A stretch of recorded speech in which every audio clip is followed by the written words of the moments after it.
kenapa saya menyerang Habib Rizik? Karena Pak Habib Rizik itu, beliau adalah pelopor dari perpecahan di NU. Assalamualaikum warahmatullahi wabarakatuh teman-teman. Ternyata ini alasan Guru Gembul menyerang Habib Rizik Syihab ya. Terbongkar, dia sendiri yang bicara teman-teman. Mari kita lihat dulu videonya seperti apa. Guru Gembul mengatakan bahwasannya Habib Rizik adalah tukang pecah belah di NU Nahdlatul Ulama. Mari kita lihat dulu videonya seperti apa teman-teman. Kenapa saya menyerang Habib Rizik? Karena Pak Habib Rizik itu, beliau adalah pelopor dari perpecahan di NU.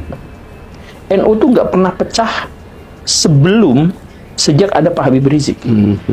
Banser sama FPI itu dua-duanya NU, berantem gontok-gontokan, berdarah-darah, ada yang meninggal konon katanya. Itu tuh sejak Pak Habib Rizik. Nah, kenapa Pak Habib Rizik bisa sampai melakukan hal yang seperti itu? Karena dipuja sebagai Habib yang tidak bisa salah, yang hampir selalu benar. Nah, itulah yang kita kritik. Beliau itu adem ayem ketika disebut sebagai imam besar. Imam Syafi'i aja batasnya imam. Ini imam besar. Jadi itu luar biasa klaimnya itu gitu.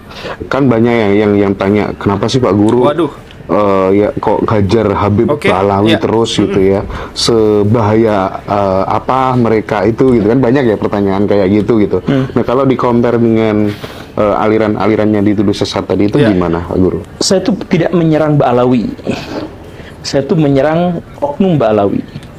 Jadi maksudnya kalau ada dari, kan Ba'alawi itu klan ya. Kalau misalkan saya menyerang mereka, ya berarti saya itu rasis. Tapi saya tidak pernah menyerang Ibu Najwa Shihab, misalkan, tidak pernah menyerang Habib Ja'far. Saya nggak pernah serang mereka. Yang namanya Asegaf yang jadi pengacara itu, saya nggak berani serang mereka. Saya itu menyerang pihak-pihak yang menyalahgunakan silsilah nasab mereka dan mengklaim bahwa mereka itu memiliki otoritas ilahiyah. Ya itu yang saya serang. Dan serangan itu bukan hanya saya ajukan kepada Ba'alawi. Saya serang orang-orang NU, orang-orang Wahabi dengan cara yang sama.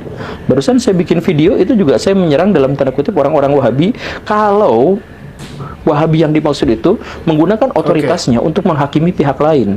Nah, Habib yang terakhir saya serang itu sebenarnya adalah Habib Rizik.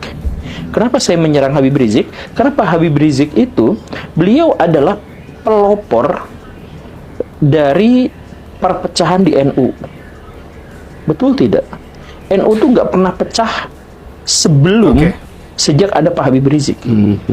Banser sama FPI itu dua-duanya NU, berantem gontok-gontokan, berdarah-darah, ada yang meninggal konon katanya. Itu tuh sejak Pak Habib Rizik. Nah, kenapa Pak Habib Rizik bisa sampai melakukan hal yang seperti itu? Karena dipuja sebagai Habib yang tidak bisa salah, yang hampir selalu benar. Nah, itulah yang kita kritik.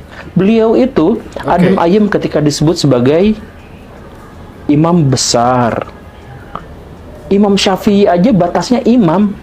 Ini imam besar. Jadi itu luar biasa klaimnya itu gitu.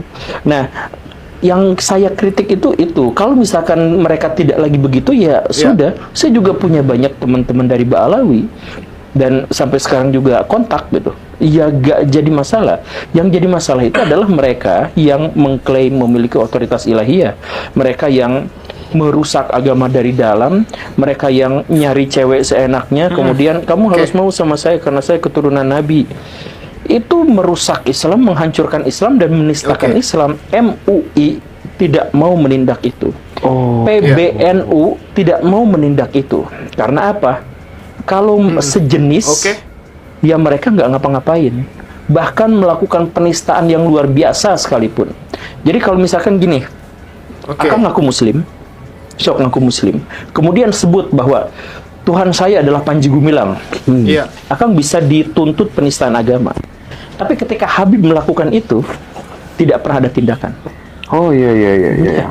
Rasul saya misalnya gitu ya. Ya, Habib itu kan ngaku pas ditanya man robuka, siapa Tuhanmu? Dia jawab Habib Abdullah apa gitu. Dia jawab begitu dengan tegas. Jadi itu udah menyalahi sendi-sendi Islam yang paling dasar. Tapi mereka melakukan itu, nggak jadi masalah. Karena apa? Karena satu kubu, satu kolam. Itu menjadi parameter Guru Gembul mengatakan bahwa terjadi pemurtadan massal Habib, oknum-oknum Habib Secara Ba'alawi. literal ya, kalau mereka mengatakan bahwa Tuhan mereka adalah Habib, itu udah murtad. Silakan bantah pernyataan saya kalau misalkan mau. Kalau murtad gimana? Ya nggak apa-apa. Banyak orang yang murtad juga ya nggak apa-apa gitu. Saya ada teman saya yang murtad ya nggak apa-apa. Asal jangan ngaku bahwa yang murtad itu kemudian mengatasnamakan Islam. Saya cucu Nabi, keturunan Nabi, berjuang demi Islam. Lah kalau udah murtad aja bilang nggak apa-apa. Kita temenan kok biasa gitu. Asal identitasnya jelas gitu. Identitasnya itu pasti. Besok syahadat lagi gitu. Ya misalkan gitu ya. Ya nggak apa-apa. Enggak. Tapi yang soal istrinya, temennya diminta, terus kemudian itu banyak. Itu beneran? Habib misalkan datang, ya temenan, oh istri kamu cantik, bisa nggak buat saya? Itu udah jadi sebuah kebiasaan yang lumrah di antara para habaib itu. Jadi mereka ada yang minta cewek, ada yang minta duit. Jadi, aduh, kasihlah, saya lagi butuh uang 10 juta, nanti kan Anda akan masuk surga. Kayak gitu, itu jualannya tuh kayak gitu. Nah, itu yang saya serang, dan itu bukan hanya terhadap Habib, saya juga misalkan nyerang gus-gusan. Ada gus ini, gus itu yang... Ada gus yang, maaf ya, ODGJ, rambutnya merah, kuning, hijau, kemana-mana cuman pakai kolor doang. Kemudian dia tetangganya Pak Dodi itu konser sampai bikin panggung segala rupa, genjreng apa.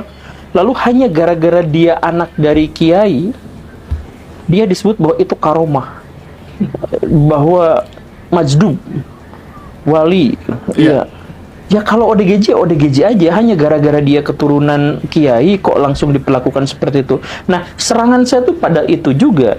Jadi maksud saya nggak nyerang Habib dalam konteks dia Habib, atau Habib dalam dia Ba'alawi. Enggak, saya nggak akan mengkritik sama sekali Ba'alawi.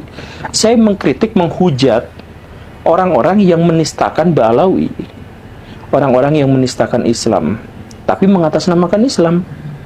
Tapi itu Pak Guru itu menjadi yang paling berani mengawali deh ya, kritik Gus, kritik Habib Lutfi sampai sedemikian. Wah, itu zaman dulu belum ada kan cerita-cerita orang berani mengkritisi model-model kayak gitu. Sekarang alhamdulillah udah ada hasilnya ya, udah banyak gitu. Dan banyak juga akhirnya konten-konten kreator yang... Maksudnya hasilnya apa? AdSense alhamdulillah. Maksudnya hasilnya itu adalah hasil saya dalam hal ini tuh merasa bangga di satu sisi, tetapi merasa tanggung jawab saya itu menjadi lebih besar karena banyak konten-konten saya itu yang menjadi konten nasional.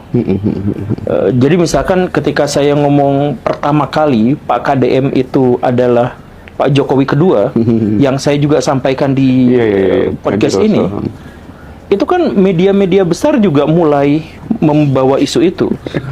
Ketika saya bahas Habib, itu juga media-media membahas itu. Ketika saya pertama kali mempopulerkan betapa meresahkannya ormas, itu sampai sekarang juga akhirnya menjadi keluhan. Nah, tapi ya itu akhirnya jadi beban. Pada titik tertentu saya ngomong begini, orang-orang jadi juga membahas itu. Nah, ya jadi, tapi ya itu, ini adalah bagian dari beban moral, dan kita tuh memang harus bergerak di situ karena nggak ada. Misalkan kritik saya terhadap pesantren. Nah, ini kita kritik terhadap pesantren juga sekarang cukup mengemuka, dan jumlah santri di seluruh Indonesia turun dari tahun ke tahun. Ternyata seperti itu ya teman-teman, alasan Guru Gembul menyerang Habib Rizik Syihab ya teman-teman semua. Nauzubillahi min zalik teman-teman semua. Semoga saja kita doakan beliau mendapatkan hidayah teman-teman semua, agar berbalik membela para Habib-Habib Ba'alawi. Amin ya robbal alamin. Untuk teman-teman semua yang belum subscribe, silahkan subscribe channel ini, bantu tembuskan 100.000 subscriber teman-teman. Terima kasih. Assalamualaikum.